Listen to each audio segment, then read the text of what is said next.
Faye will take over as chair. Great. Well, good morning, everyone. We're now ready to kick off today's event. For those of you who don't know me, my name is Faye Lopez Collymore. I am one of the directors of the Caribbean Corporate Governance Institute, and I will be performing the role of chairman for this day one of our inaugural Governance Week. Directors of the Caribbean Corporate Governance Institute feature speaker Mrs. Marlene Street Forrest. Distinguished panelists, ladies and gentlemen, it is my pleasure to welcome you to day one of our Governance Week, Governance in an Age of Disruption. For those of you who attended yesterday's opening, you will know that we have set the bar high on expectations of all those who have attended. We received so much positive feedback and are very pleased to know that already this conference is meeting and exceeding expectations. So we plan to continue in similar vein. We expect our program of activities over the coming week to provide a rich field of opportunity for those of us faced with the challenges of this disruption to find guidance, support, and best practices to help us navigate, keep our organizations steady, and continue on the path to sustainability. Today's program will be no exception to the exciting fair we have in store for you over the coming week. As indicated in the agenda, Mrs. Kamla Rampersad de Silva will introduce the keynote speaker. Kamla, I'm not sure if Nigel is here to make any remarks, but if he isn't, we'll move straight into the introduction. After our keynote, I think we got a break for lunch. Those of us who can go out can do so. Those of us who are still at home will have to make do.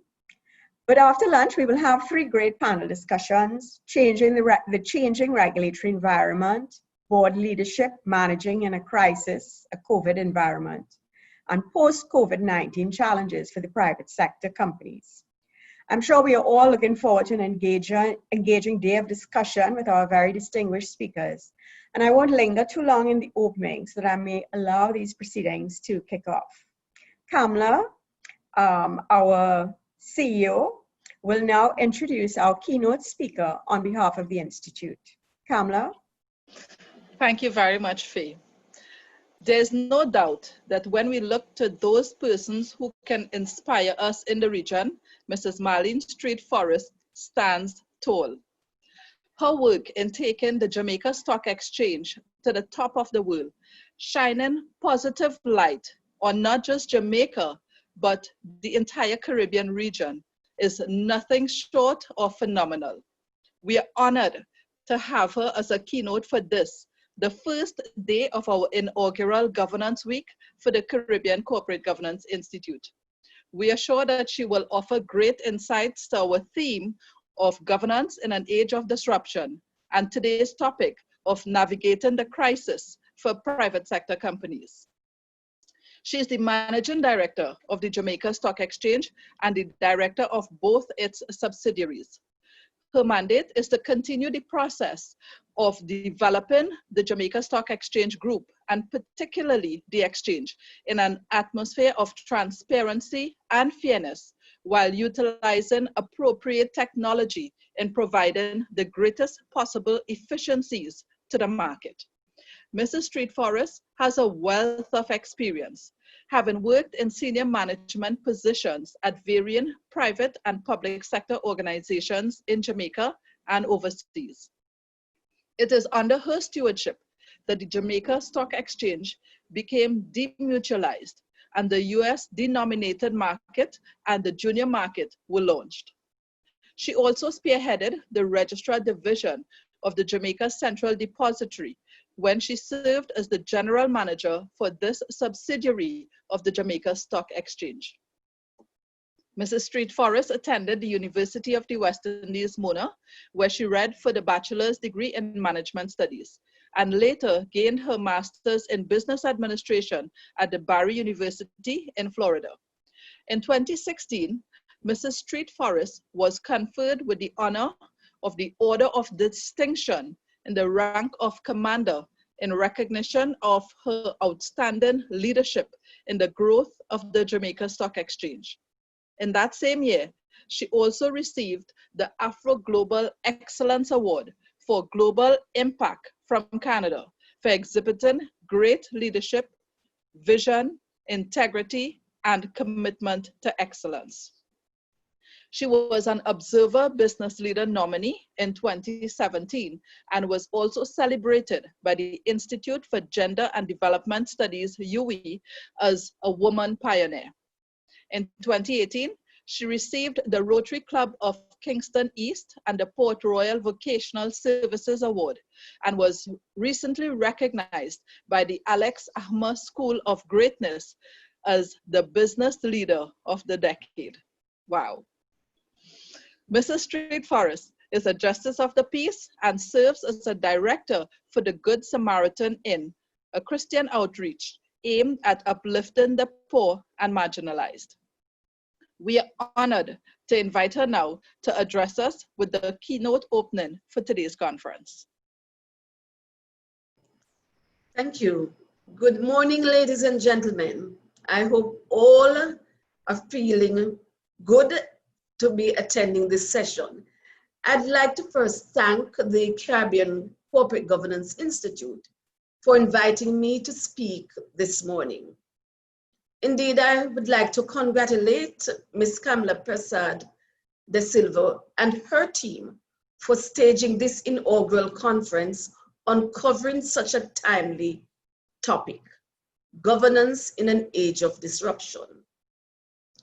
There is no doubt that COVID-19 and all the other emerging issues have been disruptive to the lives of millions of people globally, including us here in the Caribbean. This has resulted in the rise of unemployment, social unrest, and heavy financial losses for companies, leading to temporary or permanent closure of many businesses. This is unfortunate. In some countries, there has been the need for state intervention in order to bolster companies and also to assist the vulnerable in the society. The bottom line, however, is that where borders are or were closed, most economies will be forced to begin picking up the pieces in order to prevent a much larger economic crisis caused by the disruption. But we are no strangers to adversity, and we will win. I consider this event on leadership and governance very timely. The last few months of human existence have been, to say the least, very trying, but it was the great American author John Maxwell who said, "The pessimists complain about the wind. The optimists expect it to change. The leader adjusts the sails." This segues into my contribution on the topic of leadership and governance, creating a world-class organization. And you will see that I will be talking a bit about the Jamaica Stock Exchange in my delivery. Leadership and governance are intertwined, and absent these elements from the organization, a world-class organization cannot be created. In fact, a world-class organization will be destroyed if leadership and governance were to make their departure. The building of a brand and an excellent reputation takes time and begins with visioning and effective leadership. An effective leader must inspire trust, create a vision, execute strategy, and have the ability to coach the team. In fact, one of my mantras is you need to know the people as a leader in your organization, even more than knowing the work itself, because it is those people together with the leader that will create that winning organization. This the leader must do while effectively building an environment by developing the regulatory and operational framework, which creates an organization that is inclusive, responsive, effective, fair, efficient, and transparent. And you might be looking on the backdrop of my backdrop this morning, and you will see that the Jamaica Stock Exchange's tagline is that of providing a fair, efficient, and effective stock market, which recognizes even 50 years ago that it was important, notwithstanding that at that time, the term governance was not then front and center in anybody's vocabulary.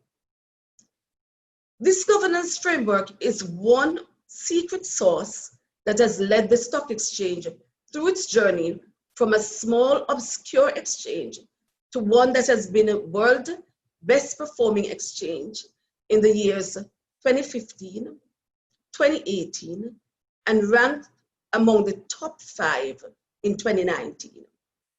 However, an improvement in the economy resulting from greater attention to governance from both the public and private sectors are major contributory factors and are required if most businesses are to achieve the status of excellence that we as Caribbean businesses and indeed worldwide crave. The business of any stock exchange requires that both issuers seeking to raise money and investors can rely on the management of the company to regulate the players in the industry and to help prevent the loss of their investments. And in any business, it is the same. You are looking to preserve your capital and also to be profitable. I'm particularly emphasizing Jamaica as at 1.6 trillion, the market capitalization of the companies listed on the exchange reasonably represent the size of the country's GDP. So you see, it is very important, therefore, to focus on this and to make sure that entities truly try to ensure that their companies are winning and are at the best in class. These companies that are on the exchange, they have been able to raise capital on the market because capital goes where it is comfortable. And the expansion of the equities market from just under 40 companies a decade ago to 92 companies or 127 securities clearly means people must be comfortable. The comfort level can be measured by the number of steps that companies have taken to improve their corporate governance. And even the JSE itself has done that to improve its own structure, because you have to be able to present a structure of governance so that persons can be comfortable with your organization. The perception people have of a company, whether it is good or bad, really exists because they're more than just an element of truth behind it. This was the case with the exchange, where the nature of the structure of organization prior to 2008 did not instill confidence in its governance. The impression was that the Chinese walls, which were necessary to ensure that decisions of the commercial and the regulatory function did not converge, seemed to be non-existent. Good leaders seek to build trust.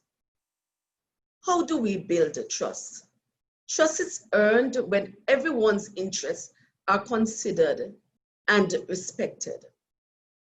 Between 2005 and now, given our state of improvement, the JSE deliberately set out to chart the course of excellence driven by good governance structure. The exchange, using an introspective approach and committed to be the first in the English-speaking Caribbean to implement sweeping governance reforms, which included demutualization, we did just that. This is a process by which the commercial arm of the exchange was separated from a regulatory arm, which reported to an independent director or an independent body made up of directors on the exchange whose decisions were final and binding on the company. Now that took leadership to allow just one section of your board, the independent section, to be responsible for the decisions of your companies, and those decisions would be binding on everyone. This was a huge disruption, but it was a matter of reform or die.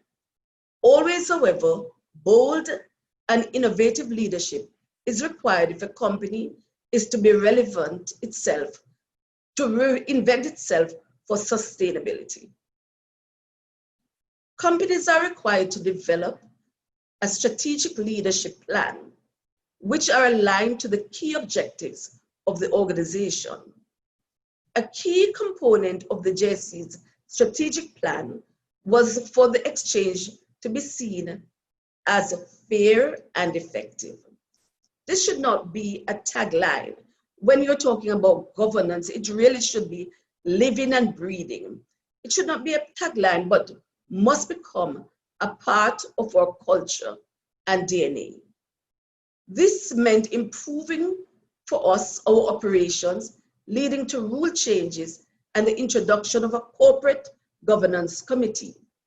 There was now a shared vision and an understanding that the issues of corporate governance mattered from the smallest to the largest area of the operation. And if we were to be relevant and agile, these changes were necessary. Having a shared vision is critical to the creation of a world-class organization. The development of an ecosystem which encourages best practice at the broker and listed company level, for example, was extremely important.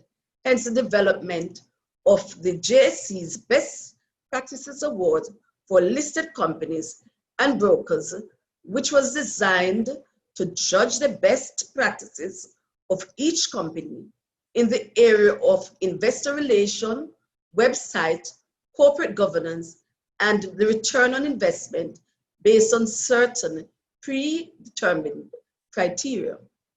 The market responded to this, which resulted in companies improving their performance and vying for the awards.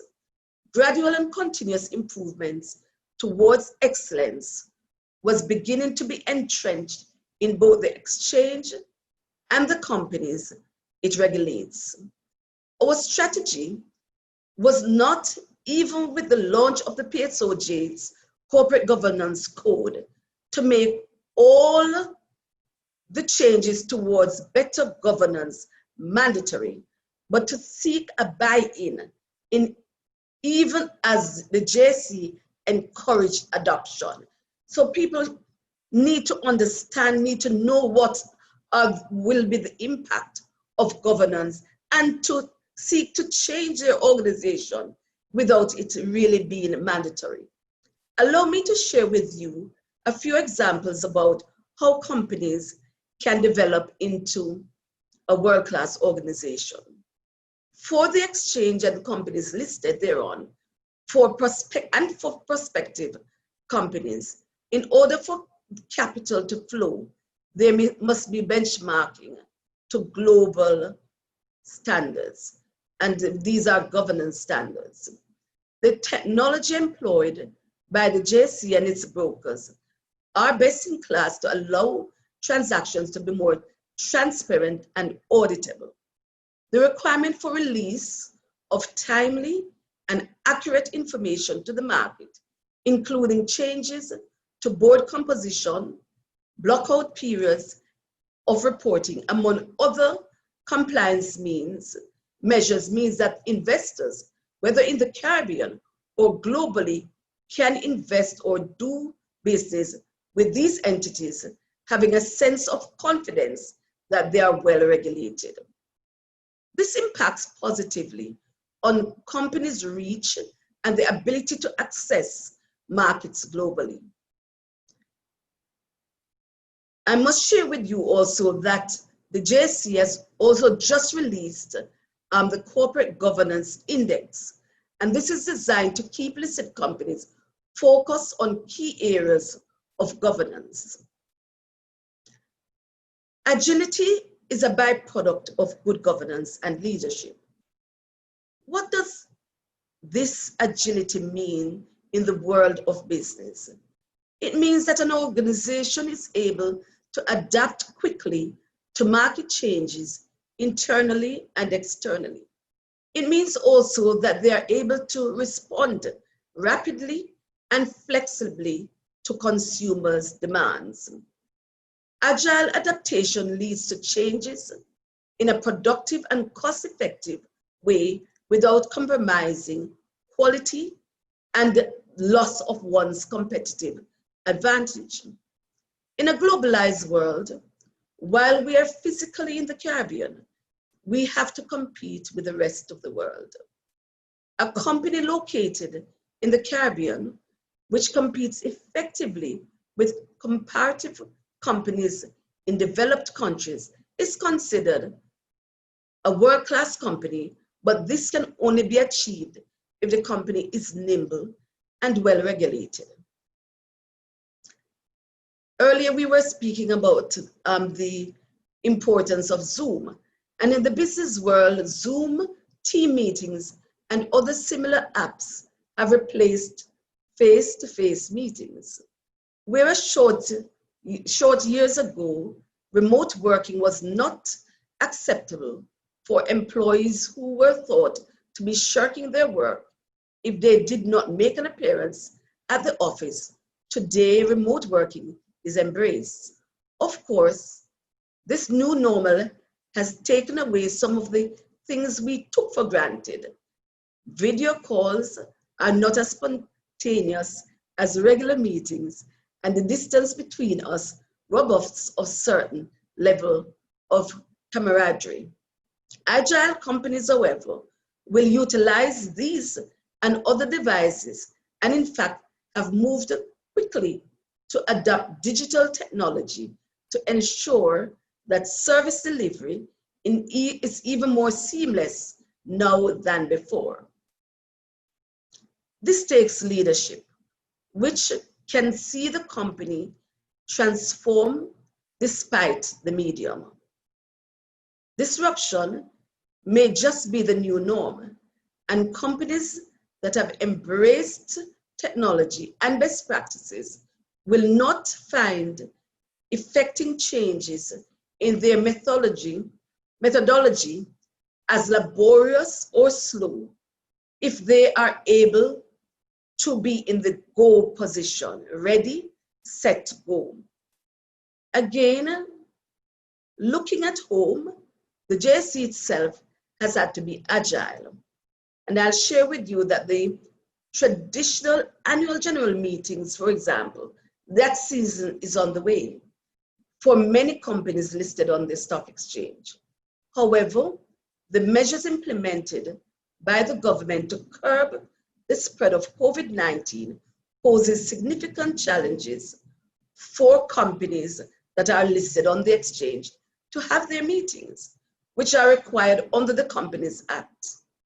AGM provides one of the few opportunities shareholders have to question the board, engage directly with management, and hear the views of other shareholders.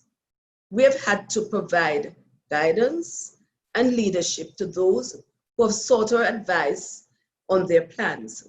We made it clear that the validity of holding of an AGM is a matter of law, and the JSE cannot make an invalid meeting valid by ratification. As advised by our company's office, a virtual or electronic AGM is not permissible under the Jamaican law, and a combination of an on-site meeting combined with a virtual or electronic AGM is not permissible under our law. However, companies wishing to proceed to hold AGM should consider securing a court order under the Section 130 of the Companies Act, which allows the court to direct how a meeting may be held where it is impractical to hold one in a legally prescribed manner. And where I'm going with this is that a world-class company must weigh the consequences of its action to ensure that it is within the parameter of legislation and regulations at all times. Understanding this and the dilemma as presented with the holding of these AGMs, the JSC has since secured an order from the court allowing participating companies to hold their AGM during the time of COVID restriction by hosting fully electronic or hybrid meetings, which must be held using technology such that all members accessing the meeting can be seen and heard, and within the proceeding can consider and be allowed to ask questions in such manner as is reasonable. Real and sustained growth, which are hallmarks of a world-class company, will not be achieved unless and until organizations embrace good governance models which have inbuilt various levels of checks and balances and accountability. A focus on best practices, mentorship where needed, the training of directors, time limits for the refreshing of boards are just a few building blocks which will ensure that companies can function in normal periods and during and post-disruptive periods, which are inevitable.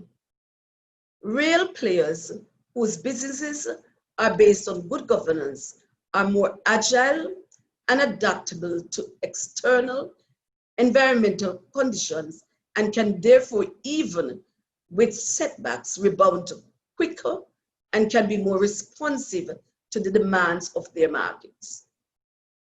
The agility to listen to all shareholders, including all stakeholders, is one quality that separates world-leading companies from others. Now more than ever, investors are demanding to be heard and are calling for such things as diversity on boards, which includes ethnicity, race, and gender. There is greater activism among shareholders now, and world-class companies must be prepared to accommodate this discussion so that all views can contend despite the number of shares held by an investor. This may be a disruptive change, but is nonetheless required to take businesses to the next level. In our own Caribbean environment, just to share with you, of the 91 companies that are listed on the exchange, while 75 have at least one woman who is a member of the board of directors, only 3 companies have female chairmen. Now we know what advantage it is when there is diversity. So this is something that companies who are seeking to be best in class need to really look at in order to change that model. For boards to have a reasonable representation mix, the change is slow, even globally, for countries that have not legislated these changes. So far at the exchange, we have incentivized action on this matter through best practices awards, but the change is still slow. Other creative measures are required to encourage changes. And as leaders, we have to look at what are these measures that might be necessary. A good corporate governance infrastructure is a foundation for and fundamental for growth and development of companies and is a nexus for the migration from a good company to a world-class company. I will close with words paraphrased from one of our junior market company CEO, where he said that despite the fact that the major pull for that company to the market was a government's relief on corporate tax for companies listed on the junior market, the most important achievement his company observed and experienced was the improvement in corporate governance, which has allowed the entity to be accountable to all its stakeholders, has changed the culture of its organization to a win and one, and has redounded to the increase in its profitability. I think enough is said. A world-leading company will be forced to inspect to see that its organizational culture remains intact against the background of the COVID-19 pandemic, which has forced remote working with new arrangements. Companies must now ensure that mental health, well-being, and capacity of its employees to deliver are robust, and they must now revisit issues such as compensation. To remain in contention, leaders must ensure that their companies move to innovate, including embracing digital technology, while ensuring that the governance framework and skill sets, both at the level of the board and management, are capable of making the transition. Each company is unique, but the basic tenets of good governance, which drive excellence, have not changed. I recommend that even a world-class organization now with great corporate governance will need to be proactive and agile and revisit the impact of disruption on the business strategy and possibly develop new strategic initiatives and processes, such as the implementation of strong business continuity plan where it was not there already, enterprise risk management frameworks, and a concentration on cybersecurity policies and programs. These are just a few. Strong leadership skills are required, which includes the ability to work with, through, and even for people. And this will ensure that there is a focus in the best and the worst of times, while every time seizing opportunities that are available and abound. Ladies and gentlemen, I recommend these to you as some of the steps that need to be taken to ensure that we in the Caribbean focus on having world-class winning organizations. I hope that you will enjoy the rest of the sessions today. Thank you. Gosh, thank you so much, Marlene, for that wonderful talk. And let me extend my own personal congratulations to you for all that you have done to put the Caribbean on the map with all your efforts and wonderful achievements. It's really fantastic. And you've done so much that's very innovative and really is an encouragement to those of us who feel restricted by the boundaries of our Caribbeanness. So hopefully we will take a leaf from your book and all start on this journey. I'm not sure if we have any questions as yet, but I wanted to make a few remarks on some of what you said. You brought across some many very interesting points, and I found it particularly insightful that you indicate that the basic building blocks of having that framework in place, having good governance in place, those are the things that allow companies to be able to be agile and to respond to the environment and do things differently when that's needed. And I think that's so very important, because very often we lose sight of the need for these things, that we want to be rushing off and doing the newest and the best and following trends, without realizing that if we don't have that solid foundation in place, that we'll fall and fail quite quickly. So I think that's an important takeaway. I love the fact that you express the importance of knowing your people, because I think knowing your people is part of understanding your culture. And someone in yesterday's event referred to the definition of culture as what happens when you're not looking, which is so very true and so very important, the culture of our organizations to their success. So I think these were a couple of the things. And leadership and governance, I thought was a fantastic comment. The importance of those two being intertwined. You can't have good governance without good leadership, and you can't have good leadership without good governance. I thought those were some really excellent points that you brought across. But Kamla, are we seeing any questions or comments? Anybody else would like to come in? I don't see any questions on the chat as yet, but I am sure there's a lot we can engage with, because there were so many wonderful nuggets, as you said.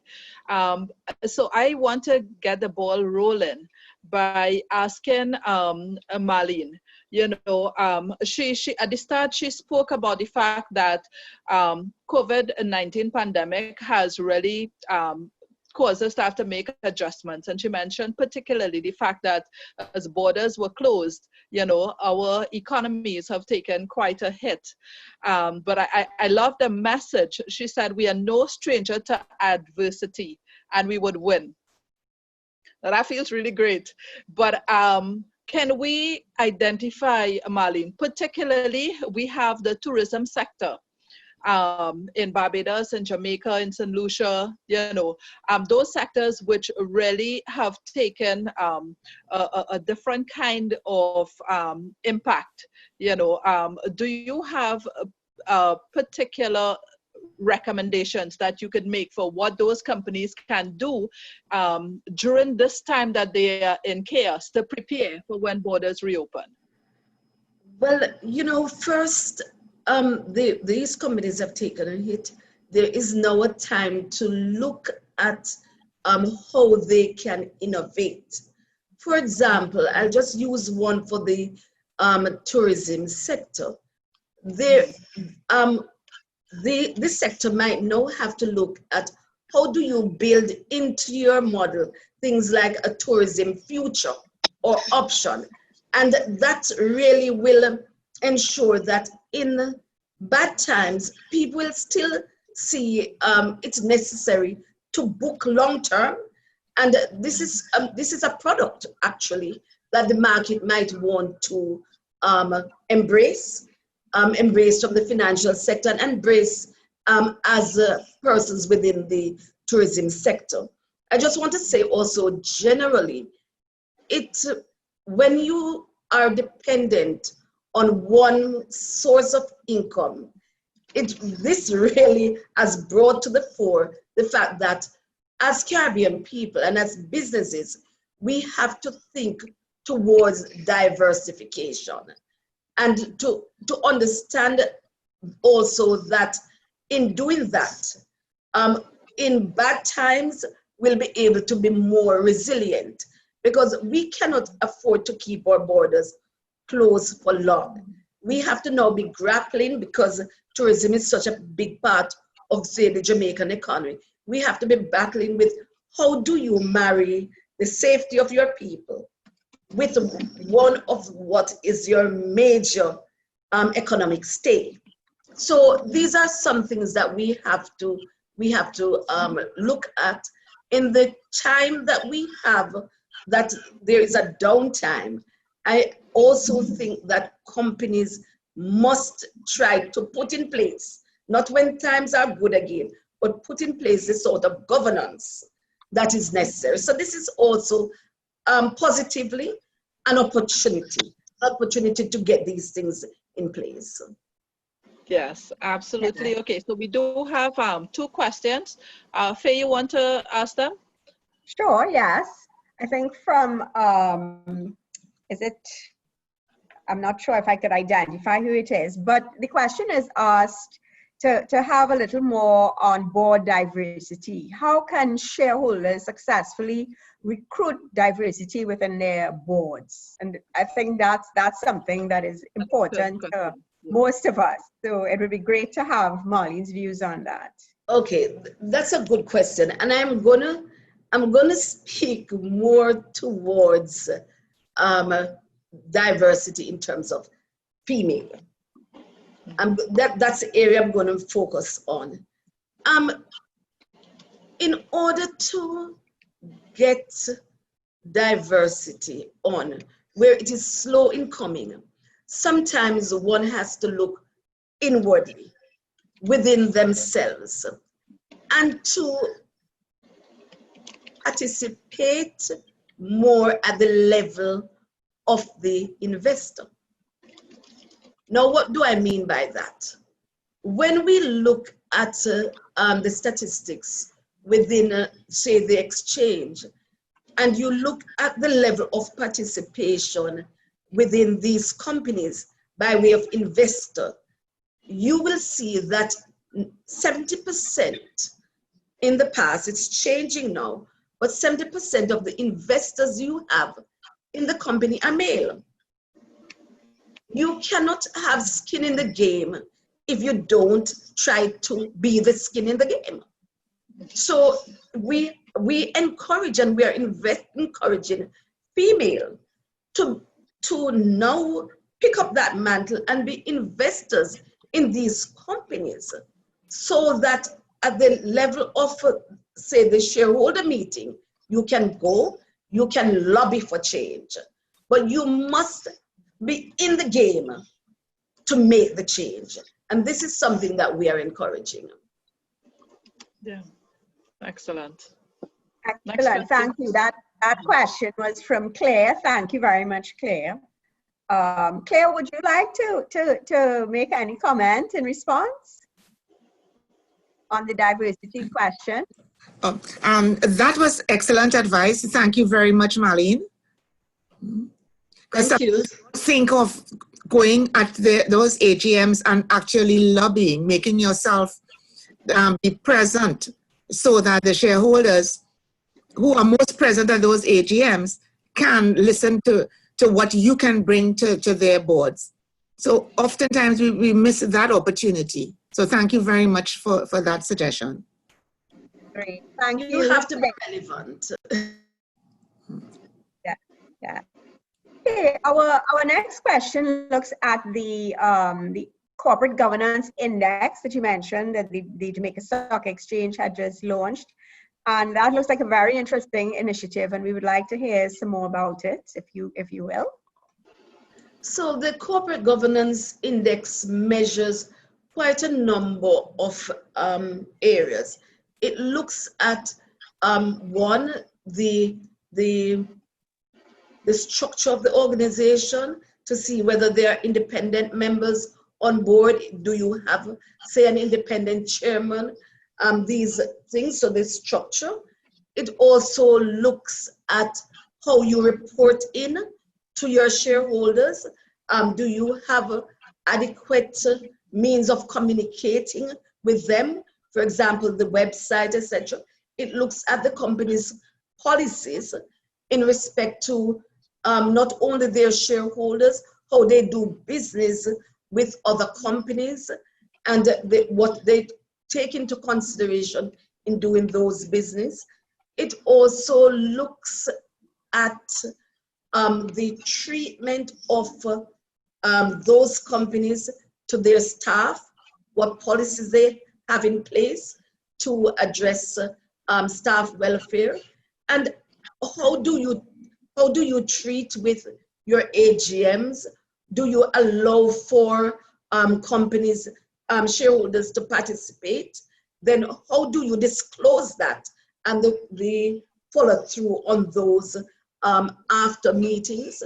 It also looks at how do you communicate changes to the organization and material information to the public. So really what it does, it takes all the areas of governance, also in terms of structure, put all of these in place and look at how companies have done each year in respect to these particular issues. And there is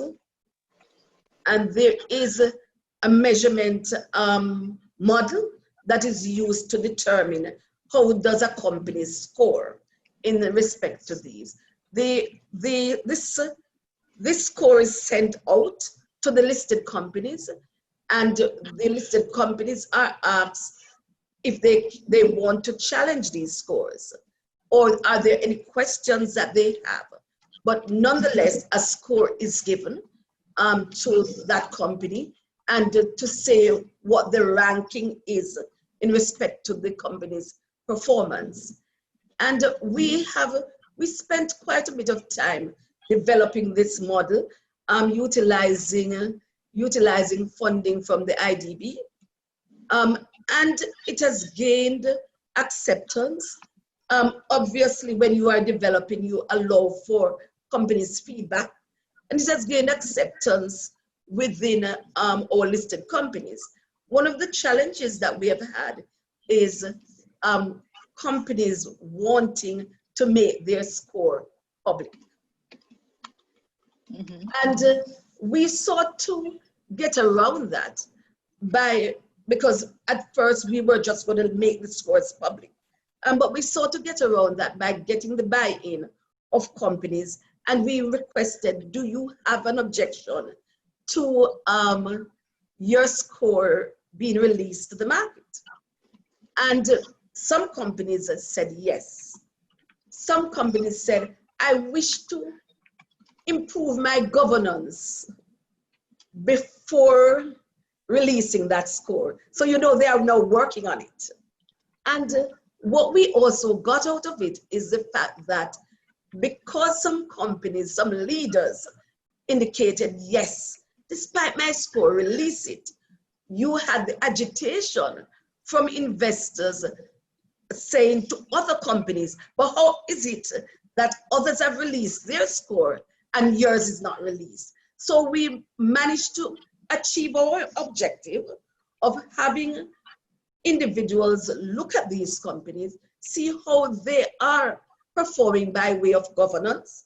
And this is good because this will allow them to make decisions on the companies in which they invest.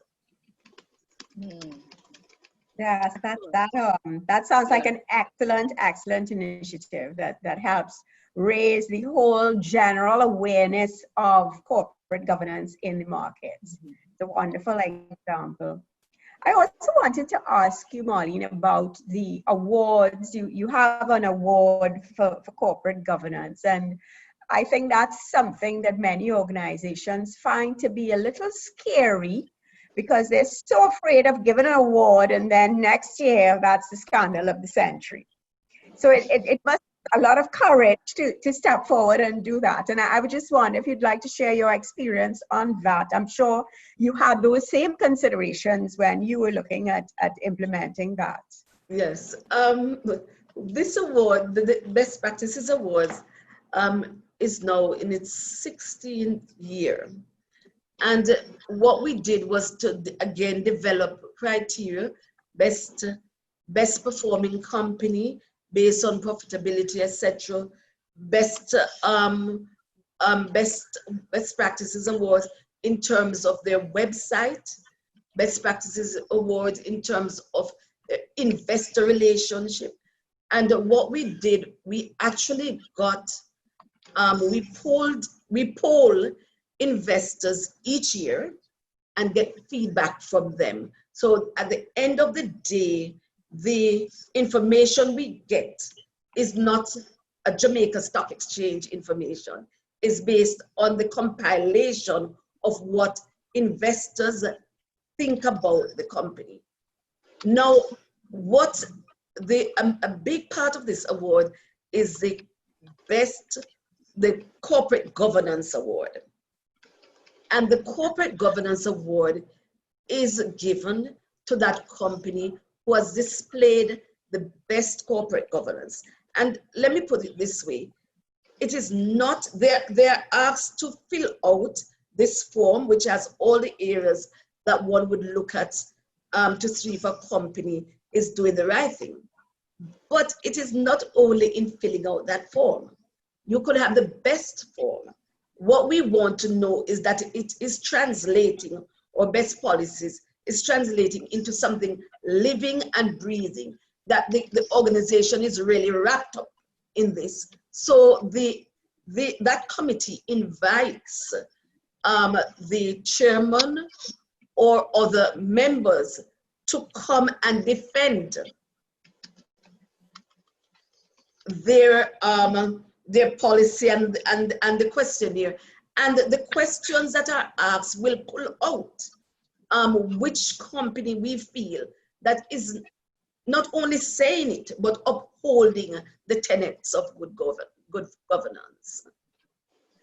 Companies pride themselves each year in getting that award. It's in the newspaper, it's on their website, it's all over, and they will say to people, you can see that my company is doing good because I've gotten these awards. Yes, yes. No, it must be quite something for a company to be able to say that. And I, again, commend you on taking up that challenge to develop that award, because you seem to have a very robust process and a very inclusive process. Yes. And I like the way you have the chairman actually defend. Yes, that has to defend it. like Yes. a key way of making sure you've got it right. Yes.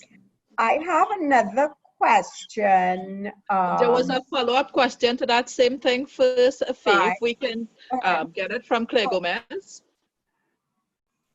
Her follow-up question to the discussion just now was whether the listed company corporate governance assessment form, can that be extended to the private sector? Okay, well, the companies that are listed in on the exchange are really private sector companies, because it is a JSE's award. And if we really look at companies that are listed, then that's the document we use. But in the event that companies who are not listed would like to have sight of the document, we have no problem, because we feel that it is important that even before companies come to market, they are looking at these things. What we have found is that many, what we consider to be very good companies, have not come to market because their governance structure is flawed. You know, they are thinking more about getting those cans on the shelf, you know, those products out, and the very foundation of what will grow their companies are not there. So yes, it could be extended to other private companies if there is that desire. The stock exchange would lend support to that. Right. Great. Excellent. I have a question from Ulrich Miller. Marlene, have you found significant differences between global standards and regional standards of governance? Okay, and I will answer it in terms of the stock exchange. I feel that in terms of global standard and ours, we are about par. And I tell you that why we can say that is that we look at the World Federation of Exchanges and the companies that are, the exchanges that are there, and by extension, the companies. And we feel that the rules that we have are really comparable to other markets. And by the rules, and so these are the things that encourage corporate governance. However, I believe that there is room for improvement in the companies well, I can, as I said, speak to those that are listed on the exchange, that there's many, they're at different levels, and that we need to encourage them to reach to the level that we believe that all should aspire to. Yeah, that sounds very, very useful guidance. I believe Joanne Salazar, one of our directors, had her hand up. Joanne, would you like to come on to make your remarks? Hi, good morning, everyone. And Marlene, thank you for the fantastic contribution and wonderful insights. I'd like to go back to the diversity comments that you made and to probe you a bit more on the gender diversity, from a gender diversity perspective. There is a very good project, successful project that was launched in the UK, Women on Boards, which has moved from the representation of directors, female directors on boards of listed companies for the FTSE 100 companies from about 12.75% in 2010-2011 to just over 32% in 2019. And one of the key actors in achieving that, there's several actors, but one of the key actors have been the regulators, and within the regulators, they include the stock exchange. And the stock exchange has played a role in terms of making sure its listing requirements, for instance, encourage boards to look at diversity, and it also makes sure that their disclosure requirements in terms of the activities of the nomination committees also speaks to how they go about, how the companies go about looking for new directors. Has anything similar, have you thought of introducing anything similar through the Jamaica Stock Exchange? Okay, so what we have done so far, you know, we act first in terms of encouraging. Right. So what we have done so far is that you notice I spoke about our best practices awards. And what we have done is to put within the measurement of those awards the importance of diversity. And also within the corporate governance index, that is a part of the measurement. So companies that have not shown a tendency towards that are measured in a lower manner than companies that have. I think, you know, obviously that there are countries that have made it a regulatory condition. And what we will be doing is to look to see how what we have done so far worked, because we have come from a place where no female was on board to one where 74, at least one. But that does not really show as much diversity as we would like. So we are looking at it with keen eyes. When we speak, we often speak to our listed companies about it, and then we can inch up the measures that will allow for that. May I say that having read a lot about this, action falls into two categories. Either people legislate, like Norway, or people choose the voluntary route.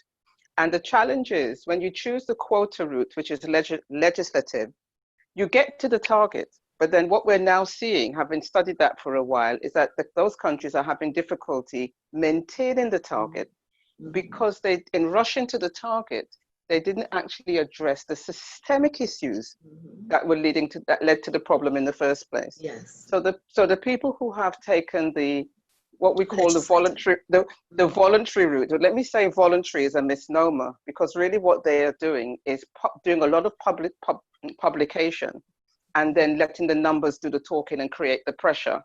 So although it's called voluntary, they've very much taken the route that you've taken of saying, no, we are not going to make any comment or arrive at any value judgment. We're simply going to ask you for your numbers. And then the publication of those numbers then has created a whole industry looking at over the last 10 to 15 years, looking at how do we now move the needle. Yes. I mean, I could talk about this forever, but let me just say that the approach that you've taken in terms of hand-holding, Yes. making the case, basing the business case on the actual impact on the bottom line, and bringing forward the studies that show that not until you get to 30% at least of gender representation do you actually begin to enjoy the impact of it on the bottom line. Yes. And although I'll finish by saying, although I may start off by talking about gender, what has also been noted is that once you address one aspect of diversity or bring the attention to one aspect of diversity, the other aspects rush in the door at the same time. Yes, yes. So although I would beat the drum for gender, when you do get there and you do actually disclose to people their unconscious bias, and they say, oh, they didn't realize, well, it's never that easy, but let's pretend it's that easy. When they start seriously addressing it, then all aspects of diversity are looked at as well. So thanks very much. I agree. Yeah. And may I just add a little to this? When you encourage, it becomes more in the DNA than when you legislate. Yes. Correct. Yeah, you actually get commitment and not compliance. Yeah, exactly. Yeah, thank you very much. Wonderful insights you've given on effective leadership and changing the dynamism of an organization. Thank you. Thank you. Thank you, Joanne. I'm not seeing any more questions at this point, so I'm going to jump in with mine. Moving to another aspect of one of the initiatives that you follow through on, Marlene, with the virtual AGM. And I know that this whole situation with COVID and where companies are struggling to find ways to hold their AGM,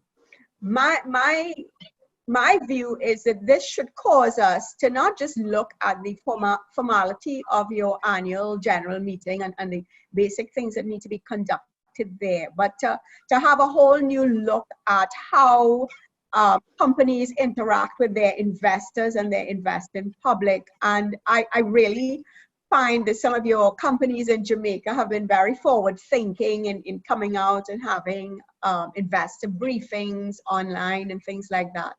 Do you see that initiative evolving into a more sort of inclusive engagement with shareholders and other stakeholders? Because many of these are open to the public, so non-shareholder stakeholders are invited as well to witness some of these briefings. What is the view of the exchange on these initiatives? This is where we can see opportunities emerging from the COVID-19, because where we now have a hybrid or electronic, what I think is going to happen is that we are going to have more persons attending meetings, just by virtue of the fact that they can hold that phone or their tablet, etc., and be present. And as a result of that, I feel that there will be more activism, getting minorities' views heard, changes to how the company look at things, and also greater participation, suggestions on how to make a business better. So I'm all for the hybrid and the fully electronic, so long as we send out those proper notices, we ensure that the documents that we send out have quite a bit to share with people, and for them now to be engaged in asking the questions.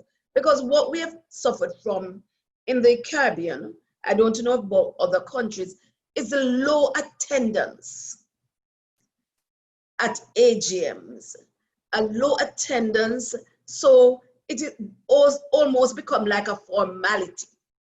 And an AGM should not be like that. It is the one time really when the investor gets not only to talk, but to get to make his views heard and appreciated because he votes.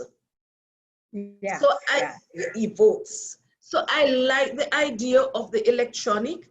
I do feel that even though in doing this, we have to appreciate the penetration of technology and to ensure that there is a space for those who cannot connect virtually, that those are not left out. So I know that we must now put our minds around how we ensure that even with technology, there's inclusiveness, inclusion. Yeah, that's very, very important.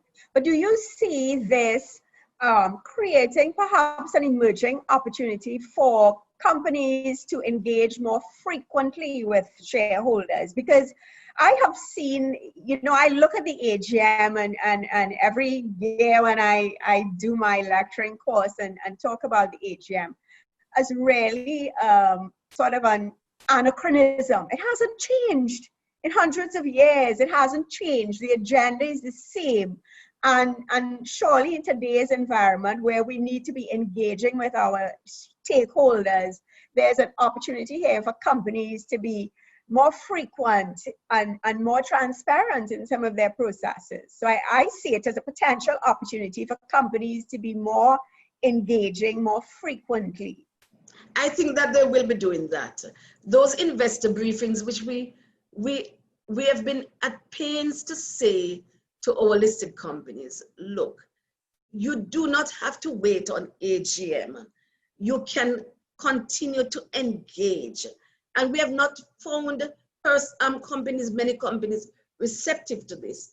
But now that the technology, not that it wasn't there before, but they are forced to use it now with a disruption, I think we will have going forward engagements with the investors. I even think that probably it will allow itself now for companies to give things like guidance in terms of what the quarterly reports will say, early guidance, which other markets, global markets, they do, you know. Yeah. So yeah. I think we are going to be seeing a whole new world and a better world in terms of how we communicate. Yes. Yeah, it's true.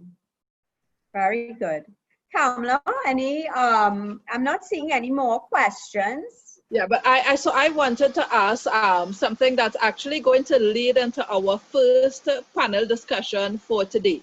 So it's more of a general question, Marlene, but one of the things that we are grappling with in Trinidad and Tobago is this slew of legislation that is requiring greater compliance on the part of companies, you know. So have you seen that? I know that particularly for us in Trinidad and Tobago, the Beneficial Ownership Act does not apply to listed companies.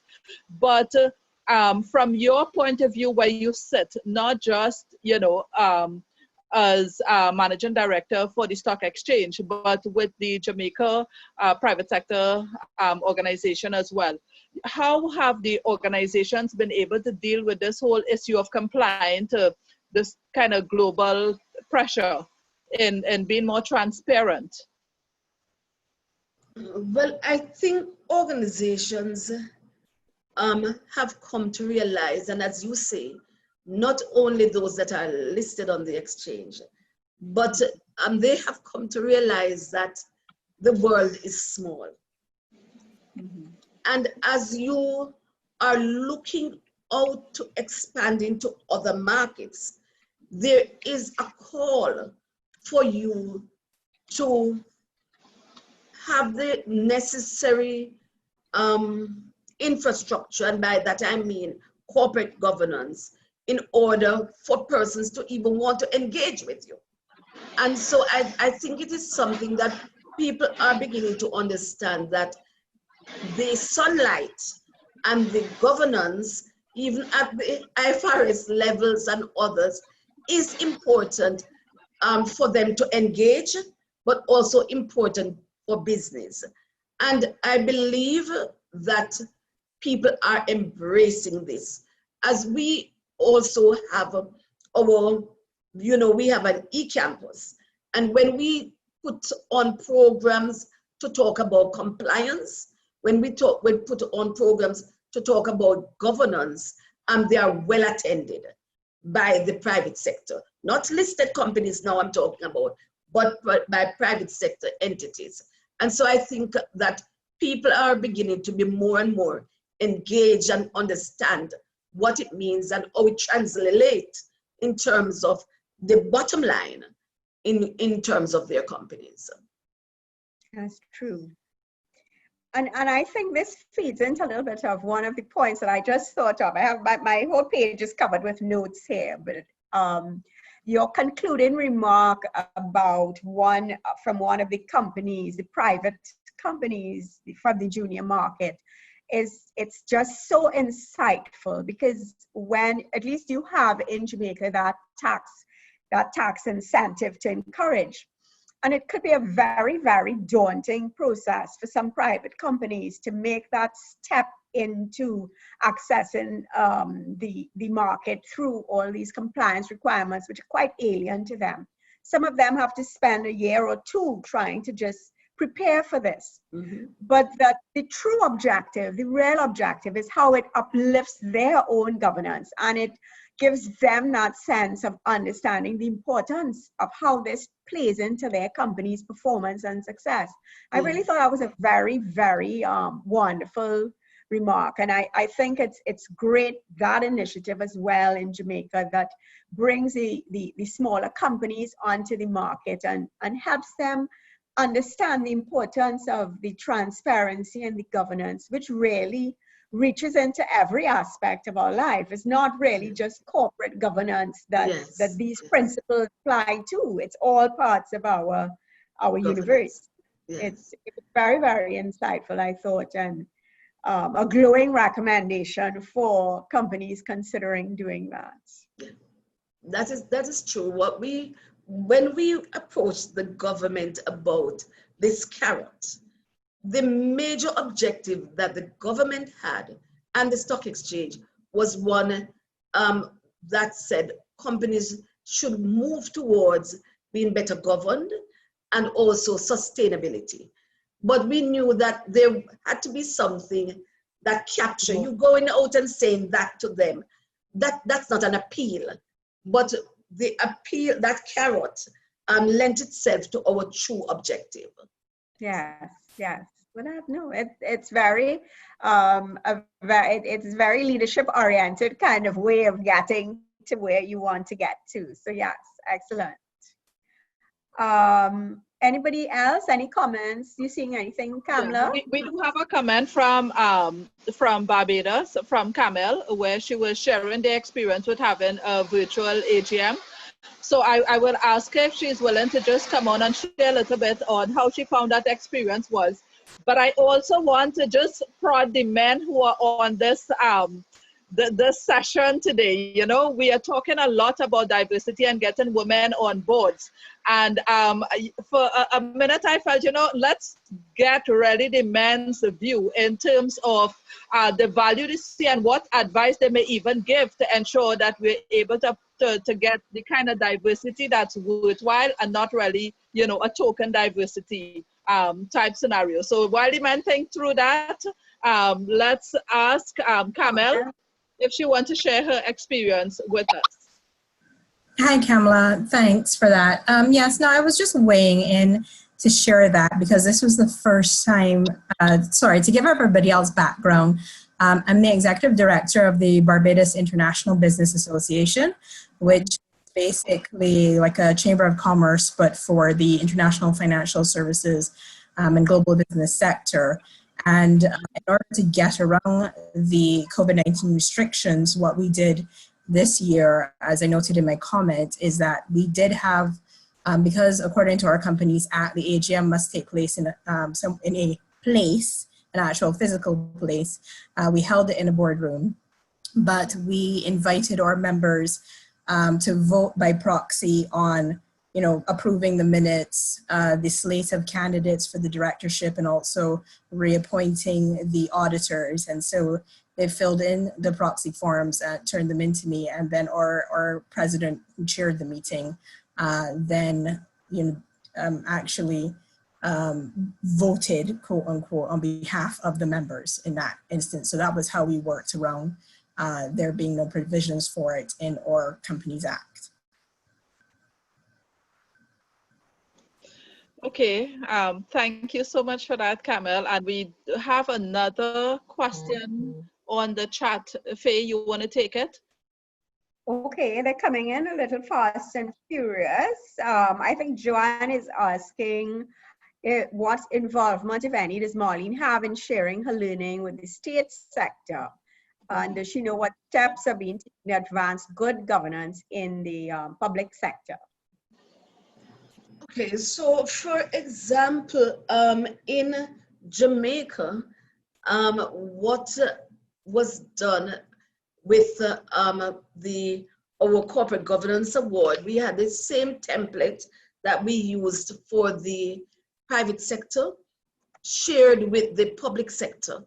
And as a result of that, they now have the public sector awards for good governance. What we are also doing in terms of the learning and the journey, we have now with our e-campus, we have made arrangements with the government body that tend to concentrate on the public sector to twin both organizations and to deliver courses in respect to not only governance, but other courses that we believe would be beneficial to companies in the public sector. Joanne? Yeah, that's great, actually. I like that idea. A lot of it we have to look at and see what we can learn and actually take at a Caribbean level as well. There is also a follow-up question from Camille Facey, who is also from Jamaica. And her question was with respect to the Corporate Governance Awards. She said these have been developed for the public sector, and the Jamaica Stock Exchange was an integral part of this. I see, okay, so she was also contributing to the question from Joanne. Yeah. And confirming what I said. Exactly. No, sorry, Faye. I had unmuted myself. So when you called on me, I had to. Yeah. I was. But thanks very much for that, Marlene, because and I know Dr. Farrell will have a view on this as well. The governance in the corporate governance in the state sector does present some unique challenges if you simply superimpose the regime that's applicable for listed companies, for instance.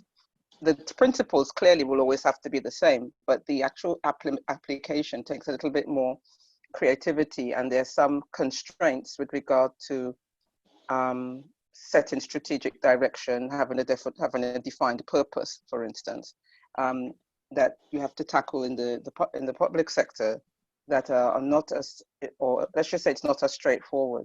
And it does require, I think, directors moving between the two should experience a material difference, and it should really call on their abilities and how they apply those learnings to be effective in both sectors.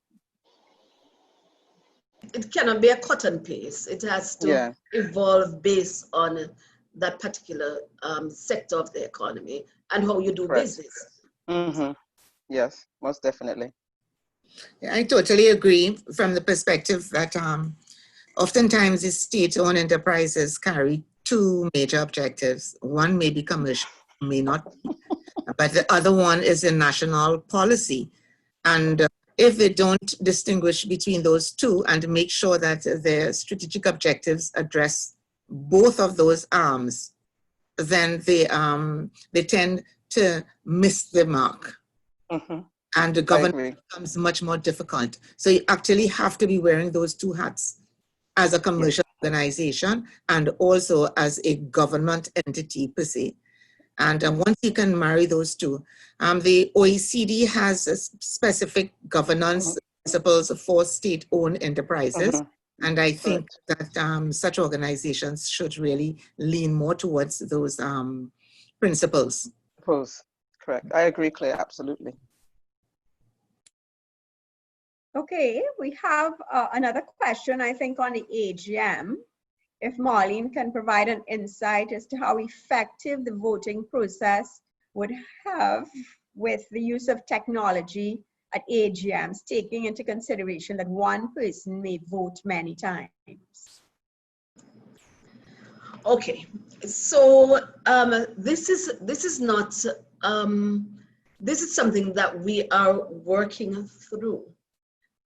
Just to say to you that even as I leave this conference, we will be having 2 demos on 2 programs, technology that will allow for 1, identification of the shareholders, seamless voting within the ambit of technology. So we're going to be looking at 2 such developed processes already, which we intend to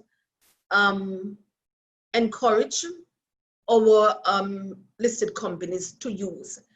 NASDAQ does have one, but we feel that we need one where it shows not only the frontal part of the meeting itself, but the voting arrangements to be such that it is not only seamless, but that it is also transparent. Because as you know, that's one of our hallmarks, to be transparent. And so we are looking at the technology to allow that. And we will soon be discussing this with our listed companies. Yes, some of the technology out there is quite amazing. I know when this first came on board, there were really just a couple of companies that were providing this service. And the companies that wanted to avail themselves of the service pretty much had to stand in line to get a date for their AGM because they were so overwhelmed by the requests. Right. But Kamla, I don't know if any men are ready to take you up on your challenge. I think the women have kind of had it for the morning, right? We've taken control. Yes, it seems so, Faye. So I guess you could wrap up because it's 12:23. So we are coming close to the 12:30 mark. We do have a question from Mr. Miller. It's on the chat. Lovely. Right. So yes, he asked, in terms of diversity, okay, he's a comment. I found the female leaders I have served under bring a healthy balance of emotion and logic. They have been decisive and practical, and he's all for it. Thank you very much, Ulrich, for that contribution. I mean, we don't seem to have a good place to bring it to a close. A lovely close. Thank you very much. Well, everyone, I'd like to extend heartfelt thanks to Marlene for her time this morning and her openness in sharing the experience with the Jamaica Stock Exchange with us. Thank you so very much, Marlene. Thank you, Kamla, for your introduction of Marlene, and thank you to all our participants and those of you who have made comments, chatted with us a little bit, and asked your questions. I'll bring this morning to a close, let everyone go and have some sustenance, and we meet back at 1 o'clock this afternoon, I believe, Kamla, yes? Kamla seems frozen. Yeah. It was my pleasure to be here. Thank you so very much. Sorry. Yes, thank you. And Marlene, it's such an absolute pleasure. You more than exceeded expectations today. That was such a great keynote speech. We truly appreciate it. We look forward to more times with you. All right? Me too. I know. All right. Thank you. Bye, everyone. Goodbye. Great session as usual. Thank you. Yes, thank you so much, Claire. Okay, bye. Yeah, Kristy.